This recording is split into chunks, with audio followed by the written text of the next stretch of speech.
بسم اللہ الرحمن الرحیم۔ السلام علیکم ورحمۃ اللہ وبرکاتہ۔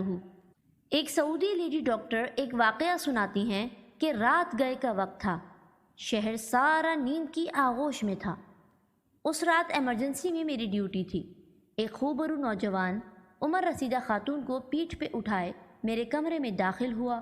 میں اپنی کرسی سے اٹھ گئی، اس بزرگ خاتون کو کرسی میں بٹھانے میں اس نوجوان کی مدد کی۔ وہ عمر رسیدہ خاتون کرسی پر بیٹھتے ہی اس نوجوان پر چیخنے لگی، اپنے چادر کے پلو سے اسے مارنے لگی، اس کے چہرے پر تھوکنے لگی، پھر خود ہی روتے ہوئے اسے پکڑ کر اپنے سینے سے لگا لیا اور دیر تک پکڑے رکھا۔ میں نے حیرت کے عالم میں اس جوان سے پوچھا، یہ کیا ماجرا ہے؟ وہ کہنے لگا، یہ میری ماں جی ہیں، ان کا شوگر لیول بہت ہائی ہوا ہے، یہ بہت تکلیف میں ہیں۔ میں اسے چیک کرنے لگی۔ اس خاتون نے دوبارہ وہی حرکتیں شروع کی، گالیاں، چیخنا اور جوان کے چہرے پر تھوکنا۔ وہ جوان مسکراتے ہوئے اس کے لیے دعائیں دیتا۔ مجھ سے رہا نہ گیا۔ میں نے کہا، اب مجھے بتائیں کہ قصہ کیا ہے؟ کچھ دیر توقف کے بعد وہ گویا ہوا کہ میرے والد نے کئی شادیاں کیں لیکن اولاد انہیں نصیب نہ ہوئی۔ حالت یہ تھی کہ مزید کوئی عورت میرے والد سے شادی کے لیے راضی نہ تھی۔ میرے دادا کی نظر میری والدہ پر پڑی، جو کہ پیدائشی طور پر عقل کی نعمت سے محروم تھی، یعنی پاگل تھی۔ دادا اور والد نے مشورہ کیا کہ شاید اس خاتون سے اولاد ہو۔ چنانچہ طے یہ ہوا کہ بیٹا یا بیٹی ہونے کے بعد میرا والد اس پاگل عورت کو طلاق دے گا۔ شادی کے پہلے ہی سال میری ولادت ہوئی اور سال کے اندر ہی میری والدہ کو طلاق۔ 10 سال کی عمر تک میں والدہ کے بغیر پرورش پاتا رہا۔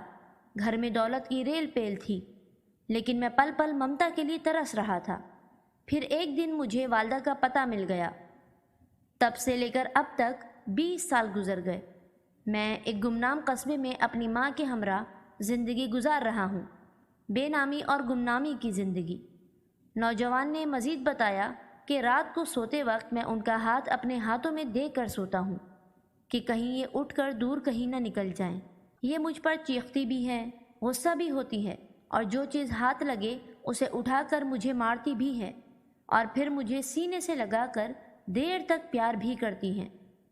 میں نے اس نوجوان سے پوچھا کہ کیا یہ جانتی ہیں کہ آپ ان کے بیٹے ہیں؟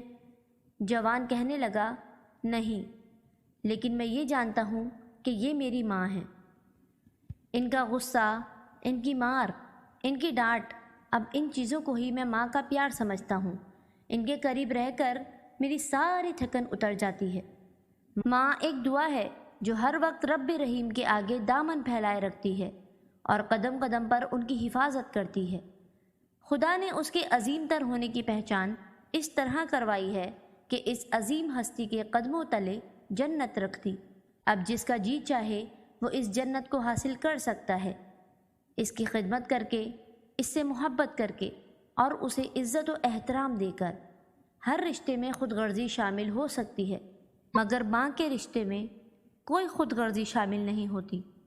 ماں ایک ایسا رشتہ ہے جو دنیا میں سب سے زیادہ پرخلوص ہے۔ اس کی زندگی کا محور صرف اور صرف اس کی اولاد ہوتی ہے۔ دنیا کے کسی بھی کونے میں چلے جائیں، اس کی دعائیں سائے کی طرح پیچھا کرتی ہیں، اور اس کی دعاؤں سے بڑی مصیبت ٹل جاتی ہے۔ وہ بے قرار ہو تو عرش کو ہلا دیتی ہے۔ رسول اقدس صلی اللہ علیہ وآلہ وسلم سے ایک شخص نے دریافت کیا، حضور، میرے حسن سلوک کا سب سے زیادہ مستحق کون ہے؟ فرمایا، تیری ماں۔ پوچھا، پھر کون؟ فرمایا، تیری ماں۔ اس نے عرض کیا، پھر کون؟ فرمایا، تیری ماں۔ 3 دفعہ آپ نے یہی جواب دیا۔ چوتھی دفعہ پوچھنے پہ ارشاد ہوا، تیرا باپ۔ اسلام میں ماں کی نافرمانی کو بہت بڑا گناہ قرار دیا گیا ہے، کیونکہ ماں وہ ہستی ہے جس نے بچوں کو اپنا دودھ پلا پلا کر پالا پوسا، ان کی پرورش میں اپنی ہر راحت قربان کی، اپنا ہر آرام ترک اور اپنی ہر خواہش نثار کر دی۔ شاعر مشرق علامہ اقبال رحمۃ اللہ علیہ نے ماں کی تعریف کرتے ہوئے کہا کہ میری ماں کا چہرہ بھی اتنا حسین ہے، تسبیح کے دانوں کی طرح۔ اقبال میں پیار سے دیکھتا گیا اور عبادت ہوتی گئی۔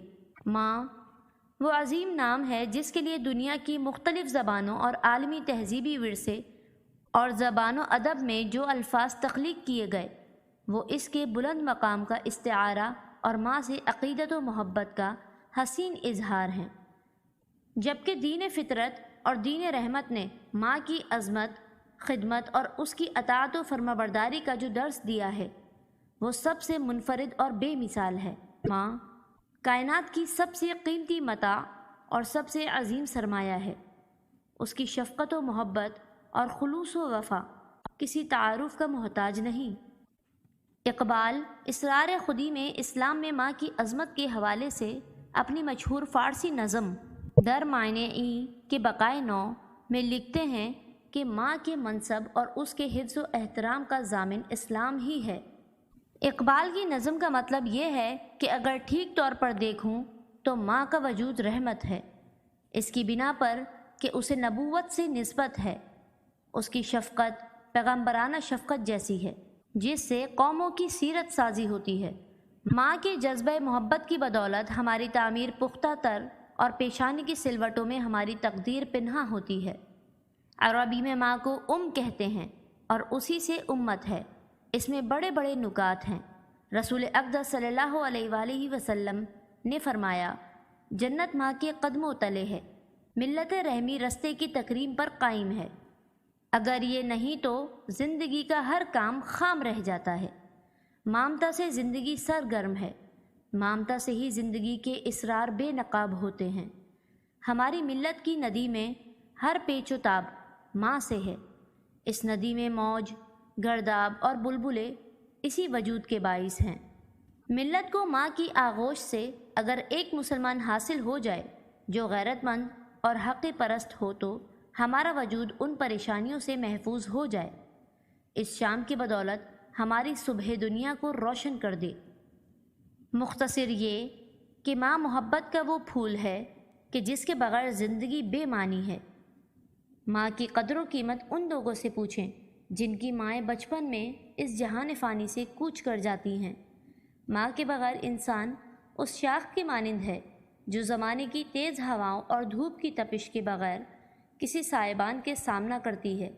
حق تعالیٰ سے دعا ہے کہ وہ میرے سمیت سب کی ماؤں کو سلامت رکھے اور ان کا سایہ ان کی اولاد پر قائم و دائم رکھے، اور اولاد کو بھی ماؤں کی عزت و تکریم اور خدمت کرنے کا موقع عطا فرمائیں۔ آمین۔